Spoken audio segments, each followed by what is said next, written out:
Hey, what's up guys, it's Osheds here, back with another video, and today we're going to be taking a look at the Meta PVE build usable in almost any PvE activity, including the dreaded Gambit. This season, Bungie introduced a mod called Particle Deconstruction, and with it has come a surge in fusion rifle use.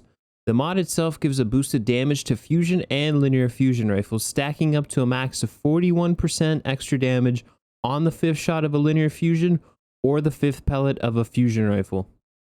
What this means is that if you're able to hit each pellet on a fusion, you will max out your damage output a lot quicker than that compared to a linear fusion where 5 total shots of ammo are required to maximize damage, the exception being 1k. The loadout itself is anything you would like in the kinetic slot, then null composure or Cartesian coordinate in the energy slot, and 1000 voices in the heavy slot.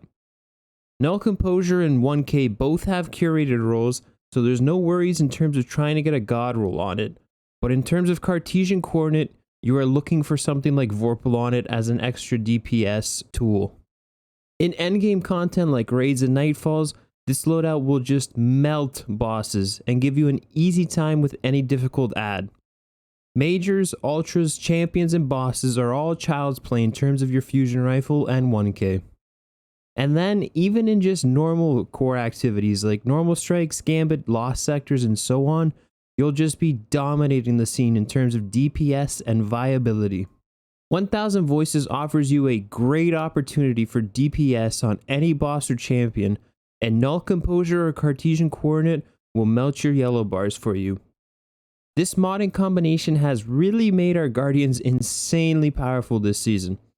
It's crazy to think that last season with Breach and Clear, we thought that was going to be the max in terms of how powerful we will feel because of the insane amount of illiquid damage we were able to do when mixing that with Anarchy. But now Particle Deconstruction has just outdone that entirely. The only difference being that this damage buff is only attributed to fusions and linear fusions, whereas Breach and Clear was attributed to anything as long as a grenade launcher did some damage initially. But it is a no-brainer that with this loadout, Particle Deconstruction is much better than Breach and Clear. Last season, my fire team could never one-phase Atheon with just Breach and Clear. But now with Particle Deconstruction, it's a shame if we're not able to one-phase him every single time we do the raid. This loadout will make the game very easy and will allow you to handle more endgame content with an absolute breeze. And I do understand that with it, activities will become more boring after a while, so it definitely is important to switch around your loadout and just mess around with other things as well.